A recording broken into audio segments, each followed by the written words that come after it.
Brent, thank you so much for joining us today. As we begin, can you say a few words about your current role and what's in your purview? Sure. My name is Brent Deterding. I am the CISO for AFNI. We are a business process outsourcer, 10 plus thousand people or so. I report to the CEO. It's my first CISO gig. I love being a CISO. The stress is not a burden, and my satisfaction has never been higher. So it's cool. I spent 19 years working for a vendor at SecureWorks, 15 years in operations, 4 years in a global sales overlay role. And I love that too, but I like being a CISO too. Awesome. Well, 10,000, you said 10,000. It's a large company. Yeah, I mean it's a call center. So in the grand scheme of things, 10,000 plus is a big deal, right? In the BPO space, we're pretty small in the grand scheme of things, right? So it's two very bifurcated employee bases, right? I mean, we have 1,500 people on the healthcare plan and 10,000 employees. So it's a little bit interesting, not unlike many other organizations though, where you have a large workforce of worker bee kind of folks, and you have a smaller workforce of more traditional knowledge worker kind of thing. So it's a cool environment, not uncommon though, but pretty cool. I see. When I think of BPO, I usually think of large companies based out of India, like the Tata, TCS, Infosys. Are these the guys you're kind of running into? And somewhat. So we are our geographies are Philippines, Mexico, and US. And that's where a lot of those companies are. The American ear has no issue with the Filipino accent, nor the Mexican accent. So it works out well. We've been there for over 10 years. It's an old company. I mean, we've existed, I don't know, since 1935 or something crazy, but in our past 10 years, we've been heavily in call center stuff. Interesting. Well, I think a lot of people don't realize, but Philippines has one of the highest English speaking percentage of the population that speaks English. I mean, there might be slight accent, but I was overwhelmed. I do have some experience working with people out of Philippines, and it's English. Fantastic culture. Yeah, work ethics. It's really it's really kind of a good candidate for something like this. You mentioned you kind of have the benefit of having exposure in both worlds, CISO at the cybersecurity practitioner and cybersecurity vendor. Was this the start? How did you get into cybersecurity space? I got into security. I was at a University of Missouri, Columbia, and I stumbled into a networking kind of role. And someone mentioned SANS, Security Essentials and Global Information Assurance Center, GAC. And I was like, wow, that's cool. And I convinced my parents to pay for the course. So in my senior year, I did Red Hat Certified Engineer, SANS Security Essentials, and SANS Firewall, or perimeter protection kind of thing. And I just loved it. So I'm GSEC number like 47, and they started at number 10, I think. So way back when, I was working with Stephen Northcutt, Marty Resch, who created Snort, taught me intrusion analysis, Judy Novak, a lot of old school SANS folks. I counted as friends for a while, and I was this 18, 19, 20-year-old kid or whatever, just full of fire for it. So it was took that and leveraged that into a cybersecurity job, and then it was a startup kind of thing. They were not able to pay me for a little bit, and when you've been married 1 year, that doesn't really work too well. So moved to a company called Lyric in January of 2003, which SecureWorks bought. So I was with SecureWorks for 19 years. Oh wow, that's really kind of how I get into it. I heard about SANS Security Essentials, really loved it, just absorbed the material, and got involved with that organization, and the rest is history. Interesting. It's incredible because it seems like these days, whether vendor side or practitioner, people tend to change jobs every 2-3 years. Do you have some staying power? So I really it was so keep in mind, when I joined, I was employee number 21, and we were like under $1 million a year in revenue, or maybe under two, right around there, right? And when I left, it's 500 plus million revenue, thousands of employees. I went from small private company to mid-size to public to private to, all this with, because Securix and Dell bought us and Dell merged with EMC and then Dell went private. I mean, it was all over the place. But in that time, I did a lot of stuff, right? I mean, I was a field engineer. I was a SOC manager. I was a training guy. I was kind of effectively product manager. I did a lot with project management. I did a lot with marketing. I did a lot with sales. I did a lot with thought leadership and executive sponsors and all this kind of stuff. So I had a lot of experiences with one employer. And that's actually one thing I love about vendors so much, is that I saw people that I hired in as right in the door, fresh security analysts, become product managers and threat researchers and project managers and pen testers and a variety of big things within cybersecurity. We used to say that the SOC is like the apple cart of the company, right? I mean, everyone comes by and wants to pick one, and it gives people so many keys to so many doors. It's like, what do you want to do? It's like, I don't know. And then you find people and it's like, oh, well, they went into sales and they were a threat researcher and they did data science and they were a developer and they got into leadership. Or you see all the stuff that people get to do once they come into an operations center. And I thought it was fantastic. I loved that ability. Interesting. And then I think it's a good segue to the next question, which is for people who are new, maybe they're junior professionals just kind of starting their cybersecurity career, or maybe more upstream, maybe they're kind of in college looking at this space, figuring things out. Where do you recommend they start? I mean, is that a good area? Being a SOC analyst is like a good starting point? Yeah, I think it is. This may be my perception. I may be the old curmudgeon-y kind of get off my lawn kind of guy, but I feel like everyone wants to be a hacker for the FBI or some sort of thing, which related to me in offensive security. And like, I know some silly good offensive security folks, and they are artists, and they are artists with mass amounts of understanding and mass amounts of experience. And that doesn't happen in 6 months or 2 years of experience, right? And you really have to consider how much of the grunt work of that work is going to be addressed via AI today or tomorrow, right? I personally, when I got into it, I could go do intrusion analysis, forensics, audit, perimeter protection. Those were all fields available to me. I had certifications in those. I knew people in those, and I could go do stuff. And I chose perimeter protection, firewalls, right? Because that was my wheelhouse, and it was broadly necessary. Everyone needed firewalls, or everyone, even if they didn't realize that they did, right? And that is the key that opened a lot of doors for me, because I had a lot of foundational skills, right? You get a lot of skills in networking, which was important at the time, system administration, which again was and is important. So, and it gave me a lot of transferable skills, right? That taught me like how to troubleshoot.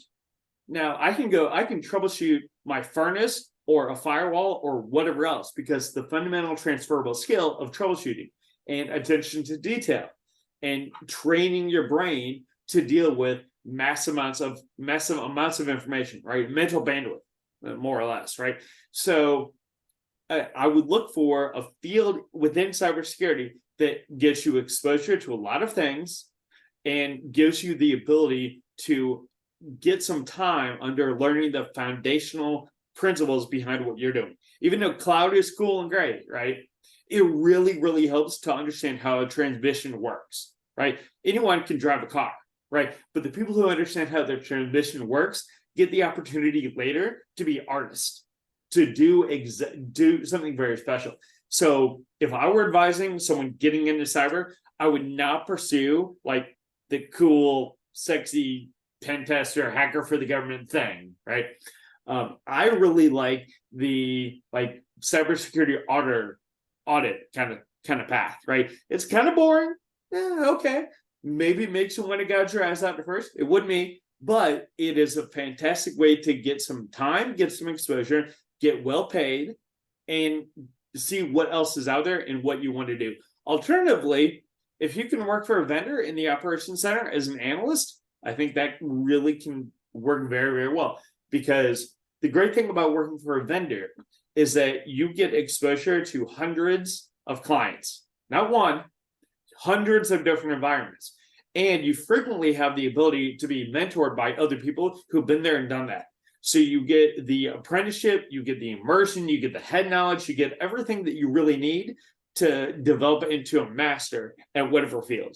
So both of those, in my opinion, are outstanding opportunities for newer people bringing in their cyber. Certainly. And as far as kind of time management, there's so many things one can do with time. One can pursue certifications, one can lean into networking and looking for mentors, one can go to conferences, one can get involved in all the various associations and meetups. Like, what would you over index as you're starting? Networking and relationships.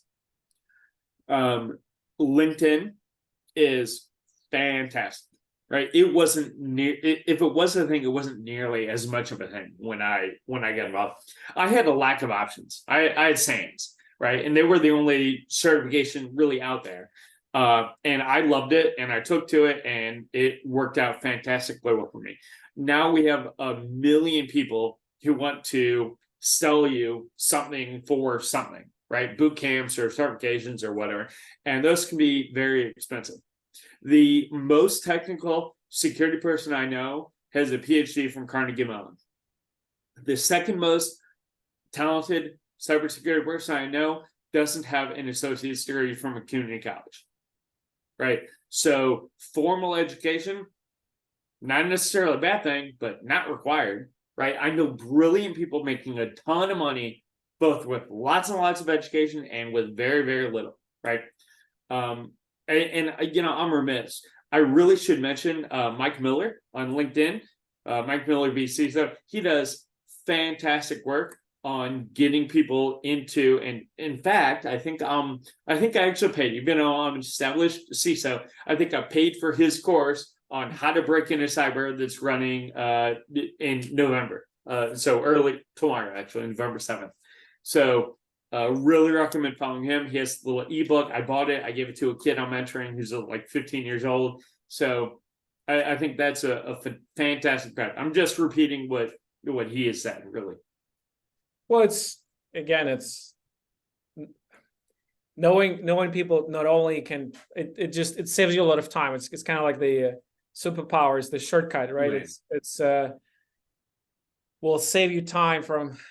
So instead of falling in the rabbit hole that's not going to lead anywhere, it just opens you the door that you never knew existed, and it would have taken you years to figure out on your own. Absolutely. I mean, so I've hired and trained probably hundreds of people at this point, right? And like I was like brought me into an operations center, and I don't know, it wasn't any formal thing, but I just know it works, right? And it was only years later that I came back and I started thinking about how people learn and how to train people and how to mentor people and all that. But one thing that we did is we had the opportunity for people to be mentored, they had the head knowledge, because head knowledge is not a problem. I can cram head knowledge in anyone who's reasonably intelligent. I can cram head knowledge in their head pretty easily. Give me 6 months, something like that, right? The hard part is personality characteristics, right? So the structure of head knowledge, apprenticeship, and immersion are very, very important. But from a personal perspective, what I interviewed for was like 10, 20% head knowledge. Like, guess what? You got to know what an IP address was if you wanted to work in operations center in 2003. Go figure, right? Right now, like if I say AWS and you don't know what I'm talking about, that could be kind of a problem, right? So there's a minimum amount of knowledge, but knowledge is not the problem. What I really look for, and I had a variety of ways that I look for, but now I can articulate it a little bit better. I was looking for coachability, resilience, and grit.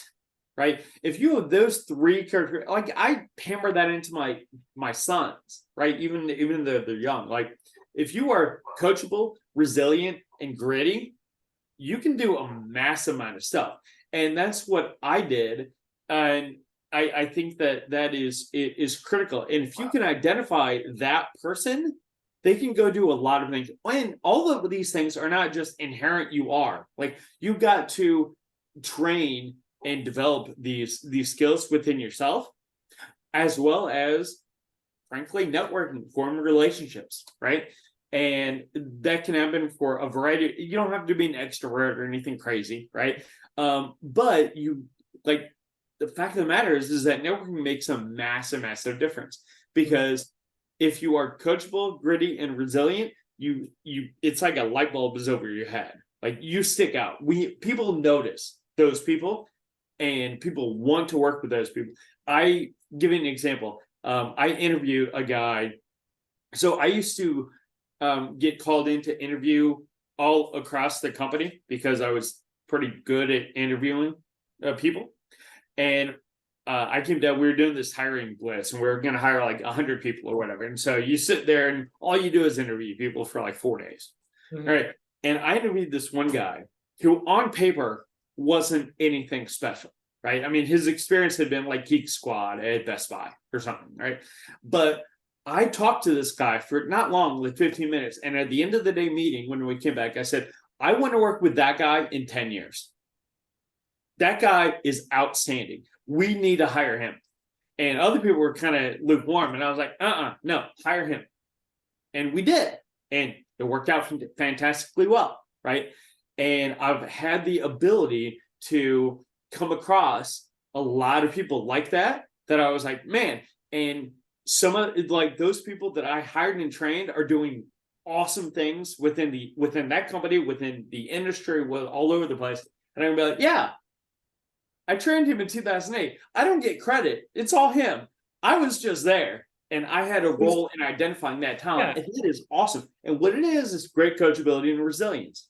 But it's interesting because I think if you've done this enough times, you see the patterns in someone, and you may not have the kind of the pedigree or the education or job experience, but you talk to them and you notice those things because the way this person responds is exactly like that other person responded, and who kind of went on to do amazing things. But it's interesting because I think coachability, I think, comes from you have to be humble to understand that there's something you don't know. Meaning you have to be flexible enough in your thinking and in your attitude to take feedback and internalize it and act on it, because a lot of people like, well, I know it all, or like it's how hard can it be? There's nothing you can tell me that I didn't know, I haven't heard before. It's this flexibility of mind. It comes from being secure in yourself, in knowing, like, know thyself. I was like taking candidates out to lunch or sitting down, and you don't always get to, but occasionally you do, right?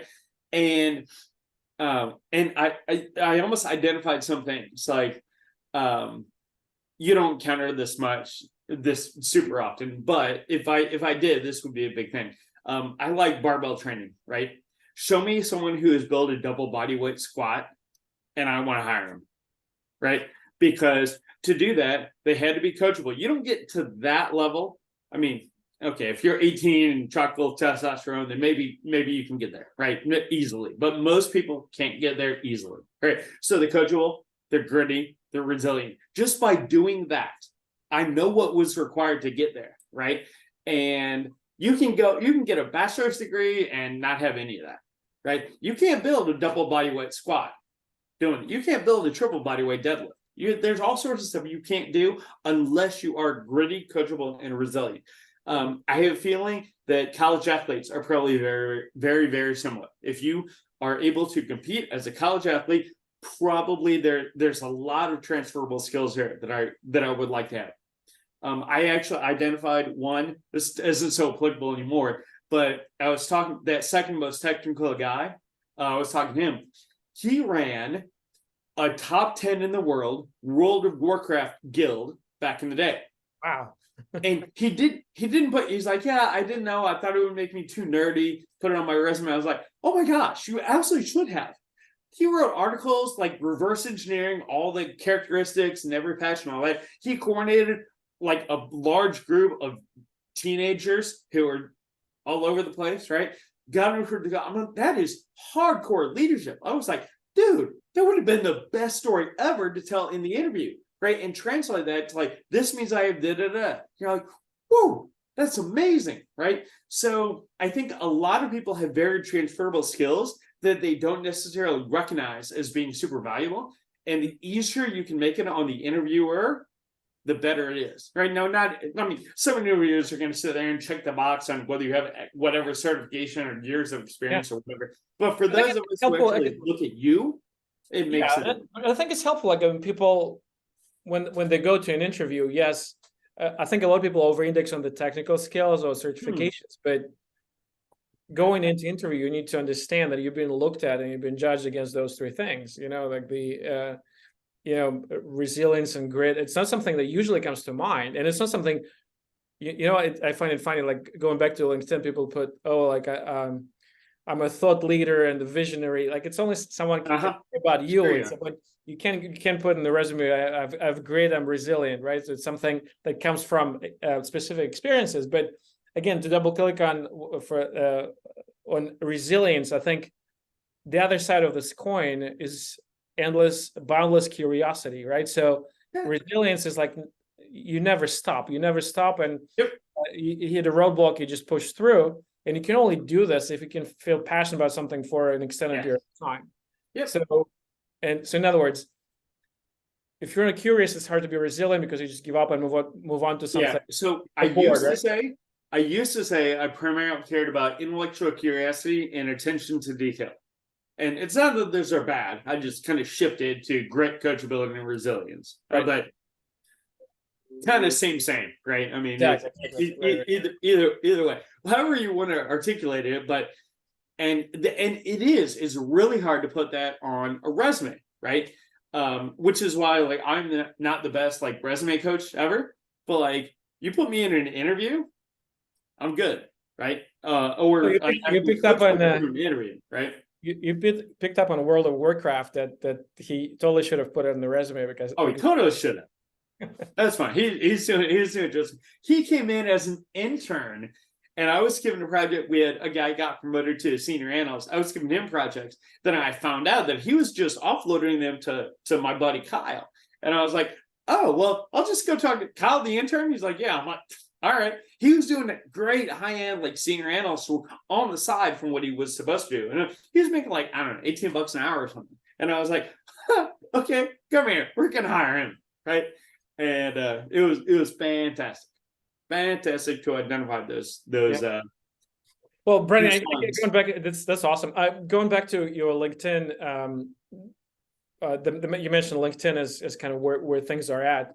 One thing that I find very interesting, you're very intentional about how you go about building your persona and your profile and your brand on LinkedIn. And it goes both in terms of the thought that you put in your attention to detail, the thought that you put in your posts, the picture is cropped the right way with the right light and things like this. So it clearly you put a lot of kind of thought and effort into this.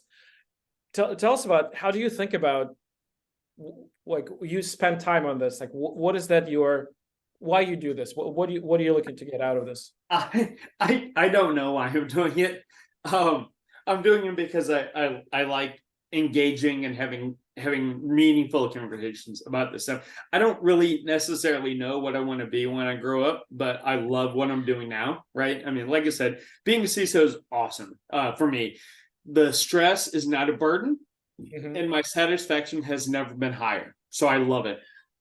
And what I started doing was I had opinions. So the man with an experience is seldom at the whim of a man with an opinion, right? So experience trumps opinions.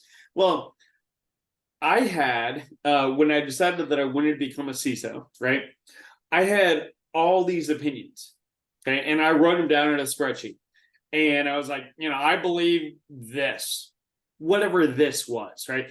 And those were normally, I had expertise, I had experiences, and those resulted in wisdom, right? So a wisdom might be something like, square pegs and round holes don't fit, for example, like, or maybe from my vendor side, like, if I'm selling a product to catch the bad guy and you want to use that for log retention, yeah, it works, but like, that's like, it's not the wheelhouse, right? So stick within your wheelhouse when you're looking at vendors. Okay, that's one opinion, right? So I took my opinions and I wrote down what I thought, but I realized that I was looking through the lens of a security practitioner. So what I did is I gained the lens. I gained mine through Air Cole's CISO certification, right? I gained the lens of an executive and a business enabler. And so I took that and I took my opinions and I wrote them down in a business, in an executive's lens, right? So that's how I started. And I did videos 3 years ago or so, and like my mom and my coworkers on my team watched them, right? I mean, like, that was it, right? And then I realized that videos weren't really working, so I started writing these down, and I would take my opinion, and that was the first line. And I was like, all right. And then I wanted a job as a CISO, so I started writing everything as a future CISO ... some opinion. That opinion may be right, it may be wrong. But then I went through and I explained what I thought about that. And that started getting a lot of traction. People started engaging, like, yeah, okay, here's a guy, he's willing to put his stuff out there, right? And then I became a CISO and I wrote some stuff, but then I formalized it. I started writing them all down. And what I did is over Christmas, I took about every evening for like 2 weeks and I just wrote all these posts. And then I used Buffer, a tool for like $6 a month, to schedule these out. And so I did a little bit of research about what hashtags to use. Literally the day before I was going to start posting everything, someone sent me a note and was like, hey, your post will get more engagement if you have a picture. Well, I don't like the boring default headshots. So I have a friend of mine who does a professional photographer. So I had her come over and take pictures of me in my office. Like, this is my actual real office. And so I had like 74 posts and 80 some odd pictures. And I was like, boop, put them together. And my very first post was a true story about how I cut my cyber insurance by a third, and it got 120,000 impressions. Wow. And I was like, oh, that's cool. And then like my next one got like 60,000. Now, the typical for me is like 3,000, right? So I had some initial success, but I just started building it. And I'm not building it because I'm trying to sell anything or I'm trying to advance any particular thing. I'm doing it because it's fun. I meet a ton of people through it, right? I have a lot of meaningful, fun, engaging conversations, and it makes me better. Like it's one way that I either validate or change my opinions, right? Because when people push back, that's the best, right? And sometimes people push back and I'm like, okay, well, I didn't think about that. Then I take notes, and the next time the post comes around, it'll be a little bit different, right? I change my mind over time, right? So it took me so by the time you've been doing this 20 years, you have opinions, right? And I'm not shy about sharing my opinions. So it didn't take me that long to write all these. And it didn't take, I scheduled them out with the tool for $6 a month. So that's not a big deal, right? So it takes me very little effort at this point, and it benefits me. And I like to think it benefits other people. So win-win-win, right? It's not a major time commitment to do. Now, what I did is I had about 30 more posts that I wrote, so I have about a year of posting. Now, whenever I have an idea, whenever I'm at a conference or I listen to a webinar or I have an opinion about something, I just write the stuff. I have a OneNote page, I write new article or new post, this topic. And I write enough that it will trigger me to think about it again. And then I just wait for those. When I get I have about 100 posts right now in queue. when I have about 150, I'll probably switch to 3 posts a week, right? So eventually, maybe I'll have more. I don't know, but yeah, Amazing. It's amazing. Do you but use something like you have Notion to be to write it? willing to just stick it out there. Yeah. Do you use something like Notion or is it just? It's just I use OneNote. I use OneNote and I just write my posts. I use Grammarly. I like Grammarly, so I use Grammarly to clean up some of my wording and whatnot to make it a little bit more clear, confident. But Interesting, because I think there's so many kind of AI tools. Not to bring AI kind of super popular topic on top of that, but I think I tried one of them. I fed it every single LinkedIn post I've ever written. Okay, fed it in there, made sure that it was part of its memory stack, and I was like, okay, this is me now. Write me a post about blah, and it doesn't feel right. It doesn't. it's It not in doesn't your fit my voice. tone. It's not in your voice. It's not. It's kind of like makes it polished, but it's missing the substance oftentimes. Yeah, and honestly, like I don't know. I don't know. There's something that like I can read it and I can be like, that's kind of sounds like me, but that's not really me. So I've thought about hiring a ghostwriter to write posts for me, and then they write and I approve. I know quite a few people who do that. I'm not mad about it. I think it's fine, but I don't know. I think I have like there's something to be said when I just hear something and I'm like, oh, and usually it's on my phone, and I'll put like new post, right, and I'll write a little stub, like one line or a link to something, and it's got to hit me. It's got to hit me just right, and then I can write a post about it. So yeah. Interesting. So it sounds like kind of if my in my however misguided attempt to summarize it, you use LinkedIn as a way to crystallize your opinions and your thoughts and get feedback. So that's essentially the intent, and a byproduct of that, you get to meet amazing people along the way. You grow your network that you can use through other ways, but it's again, the intent is to provide something that's helpful, but also use it as a way to get feedback and make your your thoughts more. I like it, but it benefits me too, right? I mean, like, yeah, it's work, but like benefits me. Certainly. Well, because I think where a lot of people are, maybe I'm generalizing, and I apologize for this in advance, but a lot of people who are in cybersecurity, they kind of they're more technical than they are they'd rather review code than go to a meeting, if you know what I mean. So for them it's, and if you spend time writing, if you spend time thinking about a post on LinkedIn writing, they oftentimes they may think of it as quote unquote of a lesser priority than something that's more urgent. I mean, it's important, but if they think, oh, it's more urgent, I want to do this now, and therefore anything that's related to sharing your thoughts, sharing your opinions on LinkedIn, writing a thoughtful post, they're like, well, that's kind of a low value for me. But then they see someone like you with a kind of very big following, very thoughtful posts and a lot of comments, a lot of likes.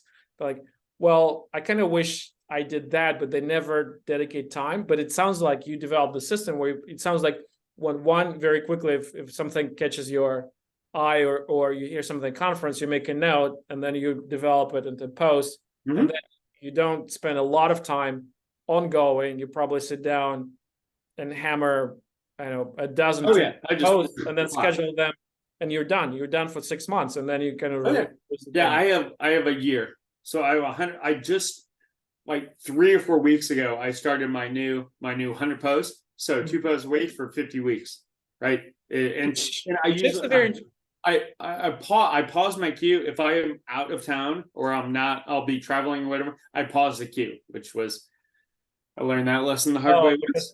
Because you want to engage with comments. Yes. Yep.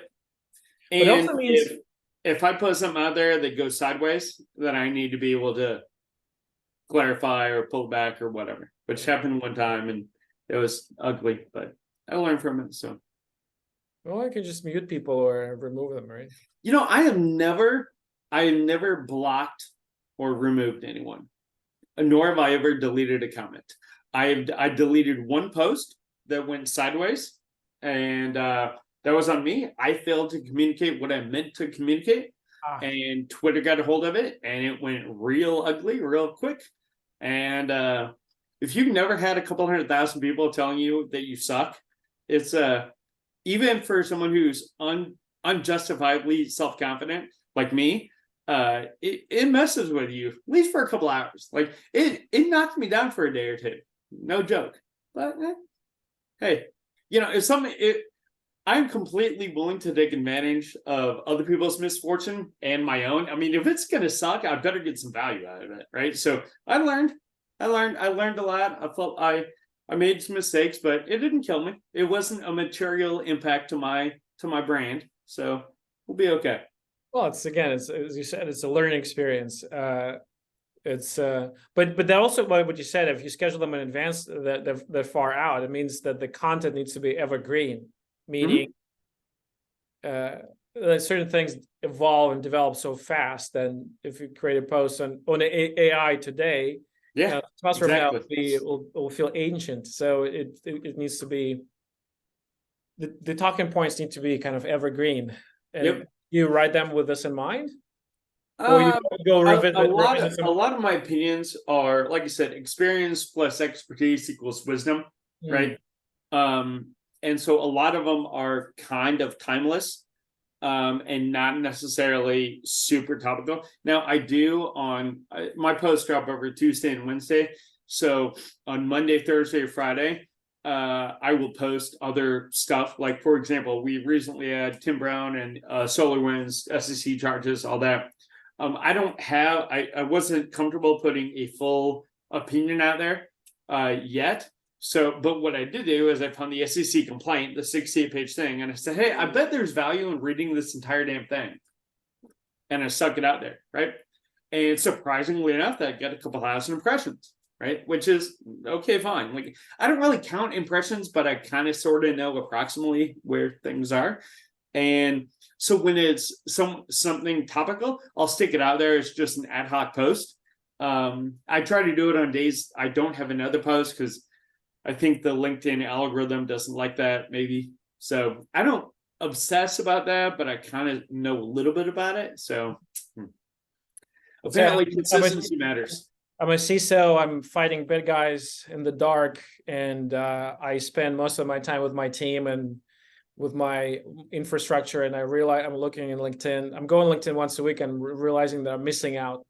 Yeah. And I have a couple hours a week that I can dedicate to this. What should I do? I would find the content creators that you resonate with and follow them so that you get alerted on their posts. That way you're going to see everything that a content creator that you like puts out. So example, I have recently been thinking about the cybersecurity poverty line. So cybersecurity for SMBs, which I feel like is a very unaddressed market. And so I follow a guy named Jesse Miller. He builds CISO programs for MSPs, right? I think he puts out a lot of outstanding content. So I alert any post he writes, I get an alert, and I go and I watch those. So if you're only going to, like, I think it is very common to go to LinkedIn and spend 10, 15 minutes a day. I think that's pretty cool. If you do it once a week, that's fine. But I would make sure that you get the highest quality content that you can. And if I'm at a point when I'm ready to start creating, I just want to find, again, a couple hours a week where I can create something, put it out there. Different people have different. Some people are like, I've got to write it every day. I've got to write it at the moment. Okay, cool. For me, that would kill me. I don't want to do that, right? But I sat down, I wrote everything all at once. But the biggest thing is post it. You got to stick it out there, and don't reread it a billion times. Just let it fly. Let it fly. Stick it out there and iterate. Right? Iterate, because I guarantee you, when you first start doing it, it sucks. Right? I mean, it's terrible, and it's a skill like nothing else. I mean, like, I'm pretty comfortable speaking in front of people, but like, the very first time I did a training class in front of 300 people, I fell on my face and got pulled after an hour by my mentor. It was that bad, right? But I stood up at the end of the day and I said, hey guys, I'm a 19-year-old kid. I'm trying to do this. That wasn't very good. Could you please, on your feedback forms, give me some brutally honest feedback about how I can get better? And it was not easy to stand up and do that. But they did it and I got better, right? So nothing happens overnight, right? You've got to practice. Like posting content, posting engaging content takes skill, right? And I think that the very same thing, if you talk to Alan Alford, who does Cyber Range podcast, he would say the exact same thing, I'm pretty confident, about doing podcasts. Like, stick it out there, let fly, right? You've got to put it out there. So it's almost, it sounds like I just put like half an hour on your calendar every Friday afternoon, 30 minutes. I'm going to write something and I'm going to post. Yeah. Doesn't matter how long, doesn't matter how good, just I'll write something and I'll post. And then they'll do it. If you create a small habit, like over time, and as you see people liking, engaging, asking questions, it gives you this positive feedback. Like you get excited and you're like, well, I'll do more. I'll stick with it. Or your opinions change. Someone will push back and you're like, okay. And what I also found is that on some of my most controversial posts, people will say, they're like, I'm not sure if you're trolling or if you're serious. I'm like, I'm dead serious. Like, let's talk. And then we have a lengthy back and forth in private message or a phone call. I've had multiple phone calls from people who like dramatically disagreed with me, but they also believed that I was open and willing to listen to a different opinion. And then we had like an hour or two long conversation. And they came away feeling better informed on my perspective and opinion, and I on theirs. And then I tune my language a little bit in the next one. Example. A couple of weeks ago, I posted one saying ransomware is not advanced. Okay. Well, ransomware as a piece of software may be advanced. Okay. I'm talking about ransomware as an umbrella attack thing, right? So do I need to clarify that a little bit better? Maybe. Now, here's the deal. Like when you're sticking out a LinkedIn post that's not a 40-page thesis, right? You don't get to put every bit of nuance and caveat in there, right? You kind of have to say something and let it fly. Even like it's 99% true, good enough, right? But sometimes you can really clarify things with a slight language change. And if then you get a whole nother segment of your audience, and instead of thinking you're an idiot, they agree with you and then they add to the conversation, that's good. Because at the end of the day, like I'm either trying to prove or disprove my opinions. I'm trying to advance the discussion, advance the industry, right? Whether you agree or disagree with me, and whatever, right? I'm not mad if you disagree with me, but I want to cause people to think. I want to cause people to discuss. And when we are thinking and discussing these big topics and these big philosophies, then I feel like we're advancing the industry. And that occurs whether it's amongst CISOs, amongst SMBs, amongst vendors, among the entire industry, government regulation, all this kind of stuff. Like, I think healthy, reasonable people can have a credible discussion on a whole lot of stuff. For sure. And it goes back to the point that cybersecurity it's a team sport, and people need to realize they're playing for the team, and teammates need to talk to each other to win. It's like you can't win otherwise. You know what I really want? I saw a buddy of mine just posted this. I think they did it down in Dallas recently, and it was a digital fight club. And because I have some opinions that are a bit spicy, even for LinkedIn, even for me. Like I won't stick it out there because I'll stick it out to a limited audience, but they're too controversial or too spicy, and people get bent out of shape about it and all that.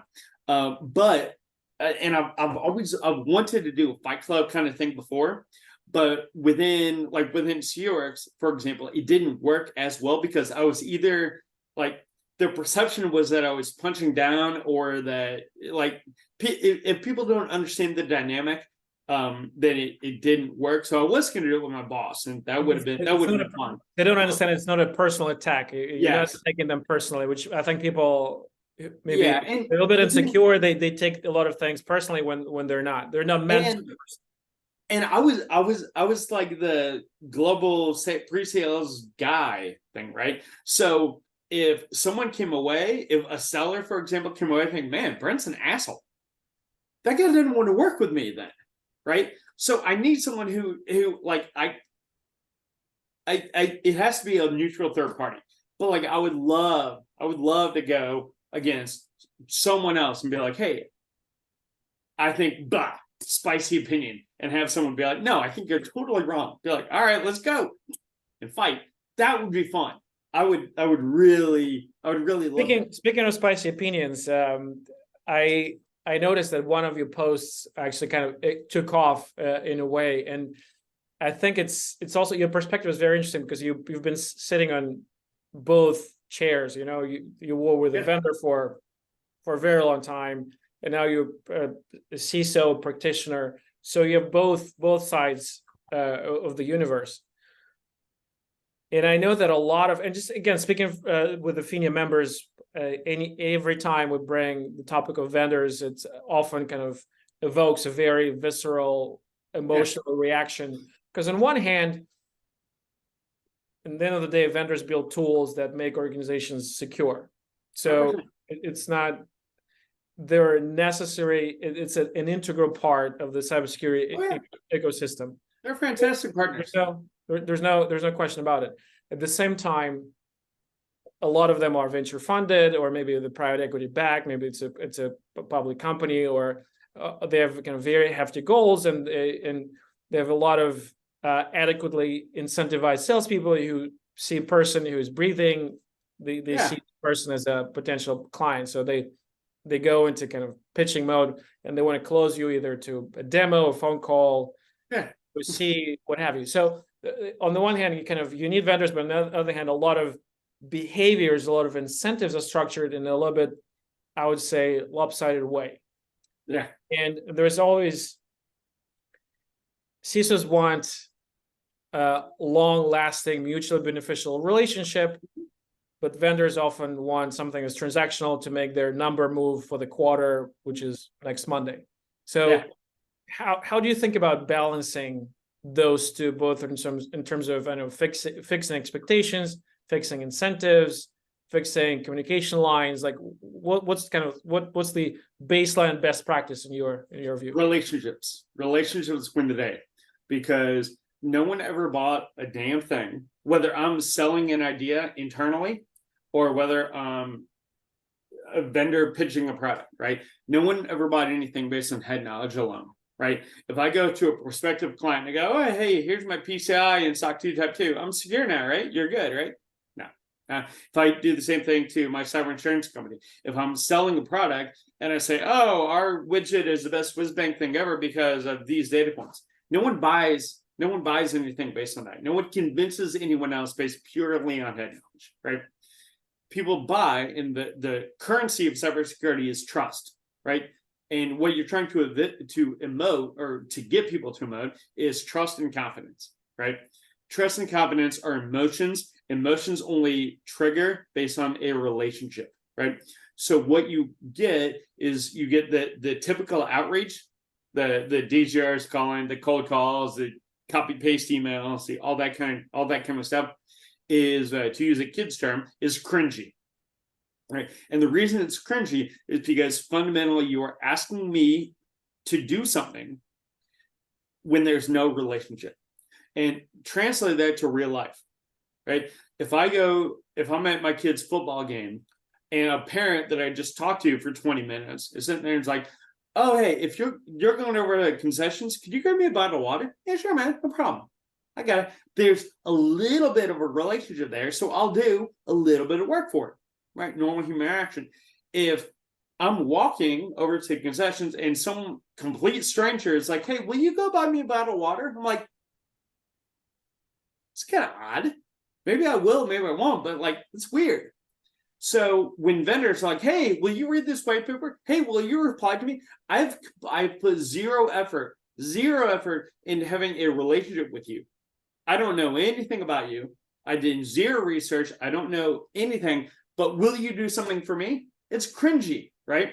So just a little bit of relationship building goes a long, long, long way. I mean, think about a cocktail party or whatever, right? I mean, we've all been there, right? I mean, what do? I go up and I say, hi. I look at someone's name. Hi, Andy. I'm Brent. How are you? Shake your hand. Hey, who do you work for? What's your company do? Right? So in like 5 seconds, I used someone's name, I shook their hand, I smiled, I had open body language, and I gave them an opportunity to talk about themselves. I have 5 data points instantly, 5 reasons for them to like me. How many sellers, how many vendors, cold call, hey, are you interested in this? Nope. Now, if they meet me at an event and they do exactly what I just did, and then they send me an email like, hey, it was a pleasure meeting you at the CISO event last week.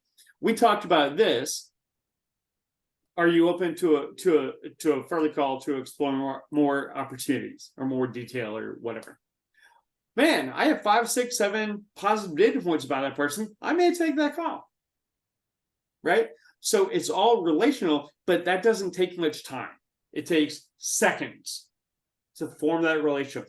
Now, my challenge is that every CRO in the world agrees with that. They know that. But then they have DGRs cold calling. So when I talk to CROs, I say, that's cool, now walk it. Take that, change your metrics. Because I know cybersecurity startups who invest zero in all the normal things, and my happy butt will drive an hour and a half to downtown Chicago to have dinner with them, even though we're not doing business together, because I like hanging out with them. How'd they do that? They form a relationship. Would you rather put however much money you're going to spend in outreach and all that, would you rather put it into endearing 99% of your target market to you, or would you rather put in 97 and 98% pissing them off? Because what does cold outreach have a return on in cybersecurity? 1 to 3%. 100%. Right. Well, it goes back to it's so logical. It's almost funny to be talking about it. I think the biggest problem is very few companies have this. I want to do something that I'll not see payback for another year. They want to do something, they will see payback next Monday. And I think that's where they get the biggest. They will, instead of being relation focused, they're transactional. They're very give and take. And then but the other thing I think people run into is that, to your point, I think the analogy of this bank account, the relationship bank account, that you need to deposit before withdrawing. You can't go to someone, hey, buy me water before. You're mixing the sequence here. You need to give something and keep giving without asking anything, without any indication that you want something in return, and then whatever you're looking for will come naturally without you being just by. And if you do that, the sales cycle will be shorter. Interesting. Right? If you do that, the sales cycle will be shorter because you have already established trust and confidence, right? So, maybe let's say this: the sales cycle will be as short as it needs to be for the given product, right? Some sales cycles are long sales cycles because they're complicated and all that. I get that, right?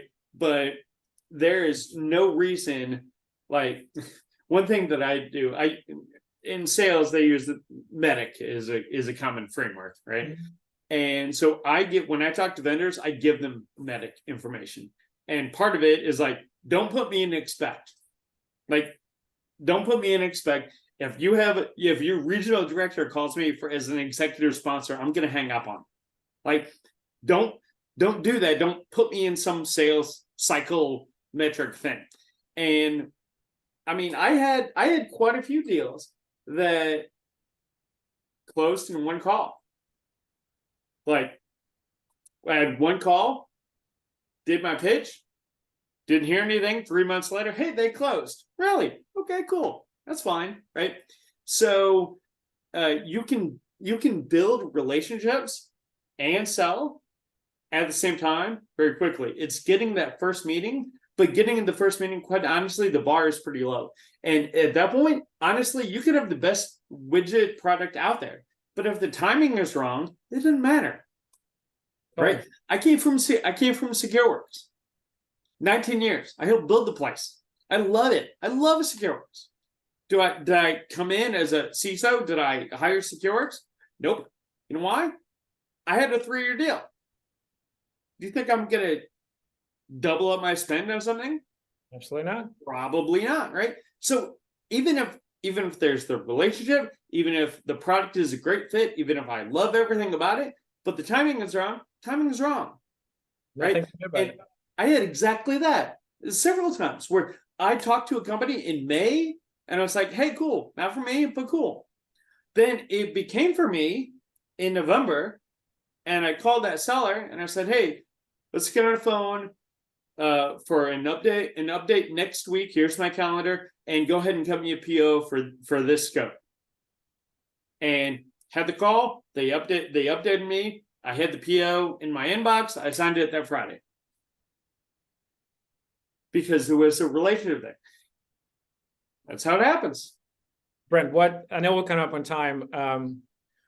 What can a large company do, if possibly in specifics, that a cybersecurity startup does that makes you drive for an hour for dinner where there's no possible business coming? It's really relationship, because yeah, I mean it's still relational based, right? So I'll give you an example. There is a larger, not a startup, but a large cybersecurity company, and I've had probably 6 or 7, 8, 9, I don't know, different touch points with them over the past 18 months. So I spoke on a panel at an event, and they sponsored dinner for all the speakers afterwards. So I went there. They had a whiskey tasting that I'll drive downtown for a whiskey tasting. Right? I like my whiskey, right? But then also it turns out that one of their clients is a guy that I worked with for like 10 years at SecureWorks, and I'm friends with, and I hadn't talked to for a couple of years. So the seller hosted dinner. No work talk, no nothing, just, hey, Adam and Brent, let's get together and have a good time. And all the 3 of us have some stuff in common, right? So we had a great time talking. And a lot of stuff like that. And then I was like, oh, hey, you know what? Martin told me about you. Oh, yeah. Oh, hey, do you know? And all of a sudden I had like, I know like 7 or 8 people from board execs, marketing people, salespeople in the sales, like all over the company. And I have that. Now my company is evaluating that area, right? And where do I go? So it's actually coming out of my CIO is a peer. It's coming out of his budget. And I go, hey, I cannot speak to technical stuff. I've not done a technical evaluation, but from a relational fit to market and company culture perspective, I vote for this vendor, right? And they never have tried to sell me. Now I know all about them. I could probably deliver their pitch. Right. But there is, to your point, trust, right? So you know that as soon as you send the PO, as soon as the money is wired, they're not going to drop you. They will come through with a product. They'll support it. They'll be there when there is a problem. They're not going to disappear on you. They're not going to move on to the next potential client, try to close them, and that's where the attention is going to focus.